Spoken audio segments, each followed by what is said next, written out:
उसकी आंखों में आंसू झिलमिला आए थे, सिर्फ इतनी सी बात पर कि 58 के पतिदेव थोड़ा दुबला गए हैं। आज से 27 साल पहले शादी के समय भी वे दुबले ही थे, लेकिन शादी के बाद में हेल्थ अच्छी हो गई थी, जिसे वो अपनी सफलता मानती है। अब उम्र भी हो गई है, कुछ स्वास्थ्य संबंधी परेशानियां भी है, इसलिए दुबला हो जाना स्वाभाविक है और इसमें चिंता जैसी कोई बात नहीं। लेकिन उसका कोमल स्त्री मन नहीं मानता। आप लोग कहेंगे उपयुक्त घटना में अनोखा क्या है? सभी पत्नियां अपने पतियों की चिंता करती है, तो मेरा कहना है कि अनोखा तो कुछ नहीं, लेकिन नोटिस करने लायक अवश्य है।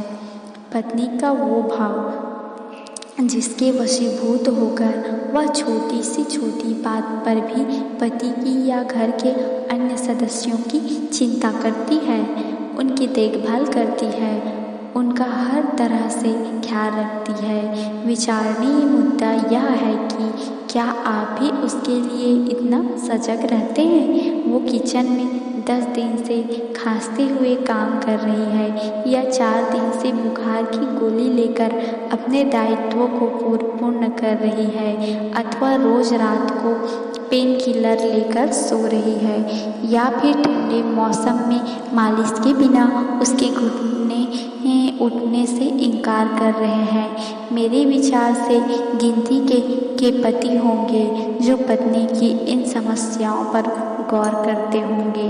अधिकांश का तो रवैया या तो उपेक्षा वाला रहता है या टालने वाला अथवा अनदेखी का। यह महिला मात्र का स्वभाव होता है कि वह इस संपूर्ण धरती पर जिसकी सबसे कम परवाह करती है वो स्वयं है। शरीर के स्तर पर, मन के स्तर पर, भावनाओं के स्तर पर वो हर कदम पर समझौता करती चलती है और संतोष उसका सर्वोपरि पाथेय बन जाता है।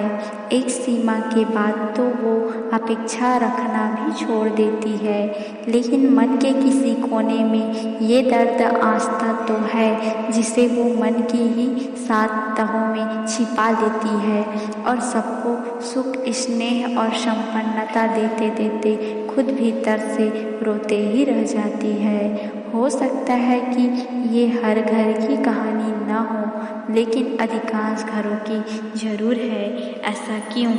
यत्र नर्यन्ते पूज्यन्ते रमन्ते तत्र देवता को अपनी आद्य परंपरा में जीने वाले देश में नारियों के साथ ऐसा निम्न कोटि का व्यवहार क्यों हम उसे भी इंसान की दृष्टि से नहीं देख पाते? क्यों उसे ही सारी मर्यादाएं सिखाने का आमदा रहते हैं? क्यों बात बात पर उसे उसके कर्तव्यों की याद दिलाने को आतुर रहते हैं? क्यों उसके अधिकार की बात आते ही हम सबके जोशीले स्वर बर्फ की मानिंद ठंडे हो जाते हैं? जरा सोचिए तो, जो अपना संपूर्ण जीवन परिवार के लिए खो देती है, बिना शिकायत, बिना अपेक्षा, वो बिना जिक्र, बिना फिक्र और बिना फख्र के मर जाए, ये कितनी बड़ी असंवेदनशीलता है। इससे भी बढ़कर शर्मनाक ये कि इस असंवेदनशीलता को जीने में हमारे पुरुषों को तनिक भी शर्म महसूस नहीं होती। उल्टे वे बहुत सहजता के साथ परंपरा के निर्वाह का हिस्सा मानते हैं।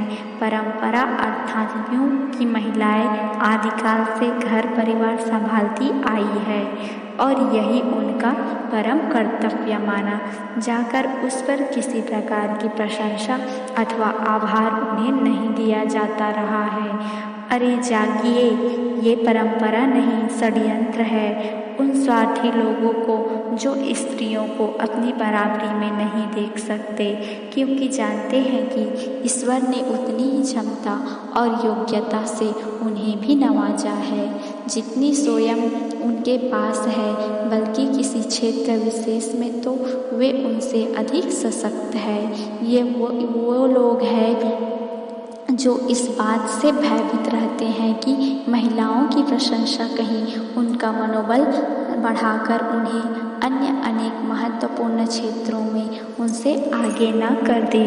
जबकि सच तो यह है कि यदि आप अपनी पत्नी को अपने समकक्ष मानकर उसके योगदान को सराहेंगे तो छोटे नहीं हो जाएंगे, बल्कि समाज में एक अनुकरणीय व्यक्तित्व के रूप में आपकी प्रतिष्ठा होगी। साथ ही आपकी जीवन संगनी भी आपके प्रति स्थायी सम्मान से भर उठेगी। चूँकि नारी तो होती है आशुतोष है, शीघ्र संपन्न हो जाने वाली और कम में ही आभार भाव में भर उठने वाली। जब आपकी प्रतिकूलताओं में भी वो आपके प्रति समर्पित रहती है तो अनुकूलता में उसके हृदय में मुदित भाव की कल्पना कीजिए। वो स्वयं को आसमान के शीर्ष पर महसूस करती रहेगी और अपनी चिरकालीन विनम्रता से भरी हुई आपके प्रति बार बार कृतज्ञता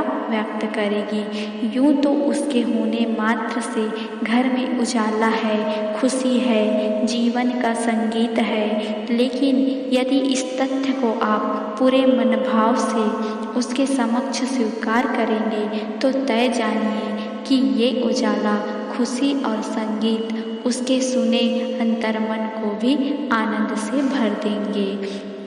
तब उसके लिए भी जीवन अभिशाप नहीं वरदान होगा और तभी ईश्वर भी प्रसन्न होगा, क्योंकि उसने पुरुष और नारी को परस्पर पूरक बनाया था, न कि शासक और शासित। आगे इसी तरह अच्छी कहानियाँ सुनने के लिए हमारे चैनल मोटिवेशनल कहानी को सब्सक्राइब करें और कहानी कैसी लगी ये कमेंट करके ज़रूर बताएं। कहानी अच्छी लगी तो प्लीज़ लाइक